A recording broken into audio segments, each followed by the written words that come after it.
What's your name? My name is Reilly. I'm from St. Louis, that place you guys haven't visited in way too long. It's been a few years. So, preface, I've listened to all the podcasts and like everyone talks about the hair, like the hair. And I'm gonna have a Kanye moment here and say like everyone always says Josh's hair is perfect, but Ryan, my man, you have going on. No, that's part of the rules. You have to have awesome hair to be a minimalist. You're pulling it off. You're totally pulling it off. No, thanks for the compliment. No, absolutely. Thank you for what you do and thank you for coming. So my question for you is, I've gotten to a place where I've been a minimalist for a while now, and I have a lot of growing to do, yes, of course, but I'm at the point where I'd like to help others kind of reach that. So I don't want to be minimalist number 3 by any means, but how can I do a better job of like evangelizing, if you will, to others so that they can see, because there are some people where I can look at them and I can see that there are obvious benefits that it would help their lives improve, but I don't want to look up to someone and say, you need to get rid of your shit, guys. Right. Yeah. How can I be better and more humble about that, I guess? Well, you know the story I told a moment ago. It's not like I leapt up and said, look at me, Ryan, I'm becoming a minimalist, and you have to too if you want to be my friend. And in fact, I didn't really look at him and say, hey, you've got all this stuff you need to become. He actually came to me and he asked, why the hell are you so happy? And so your question about evangelizing, I wouldn't use that word, or even like proselytizing. Like Ryan and I aren't proselytizing right now. Like we don't hope to convert any of you to minimalism tonight. And, you know, there are certificates for sale out in the hallway though. Official minimalist for 1995. No, I mean. I think it's a highly individual journey, and my version of minimalism looks different from yours, looks different from Ryan's, looks different from someone else's. In fact, I think minimalism may not be the answer for most people. For a lot of people, it just has to do with simplifying something.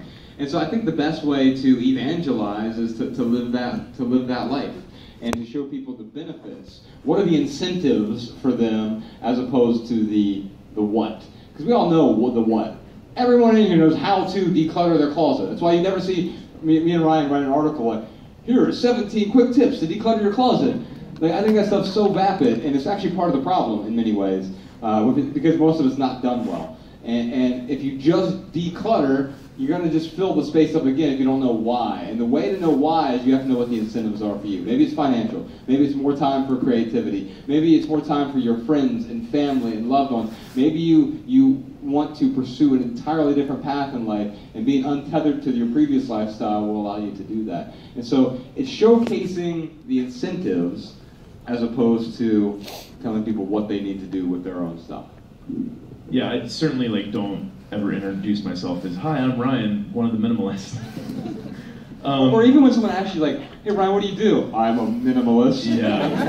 Yeah, I mean that would be, well, I think it's like the most perfect and imperfect word. It's imperfect because it creates a certain connotation. Like you think, when I first heard it, I thought stark white walls, and then he shows me Colin who carries everything he owns in his backpack, and I'm like, dude, what the hell are you doing?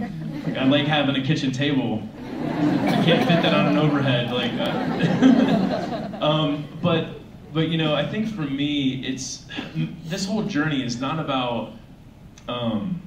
For me, it's not about just Josh and I are telling our story. We're the minimalists, great. All of you should be minimalists. And tell your friends and family to be minimalists. I mean, that is not what I hope to get out of this. That's not what I hope you guys get out of it. Like, what I hope is that it helps people to, A, stop the chaos that goes on in their mind. I mean, we see 5,000 advertisements a day. A day. It's more than 1 million a year. Like, some of that rubs off on you. And it's very difficult to get it out of your head. I like to think minimalism kind of helps us filter through the noise. Once someone gets past the noise, like for me, this journey has been, it started with the stuff. Then it led to me becoming debt-free. And now, like Josh and I, we try to contribute beyond ourselves in a meaningful way as much as we can. Now, we still have to keep a roof over our head and pay bills.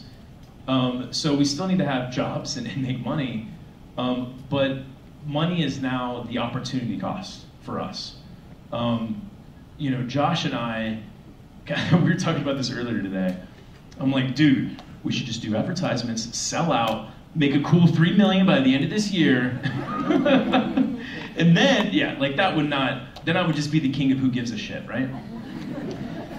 So, you know, what I hope that what this really does for people is helps them, it inspires them to contribite to their community. I mean, I was doing a radio interview not too long ago, and the guy asked me, he's like, "What do you just expect? Like the whole? I mean, at its precipice, does the whole world turn into minimalists?" And I'm like, "No, the whole world starts to put other people first instead of, you know, doing something that doesn't align with their values and beliefs, so they can get that new, you know, iPhone 8 or whatever it may be."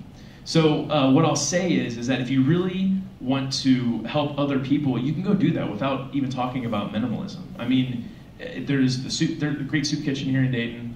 Love working with House of Bread. Yeah, love working with people at House of Bread.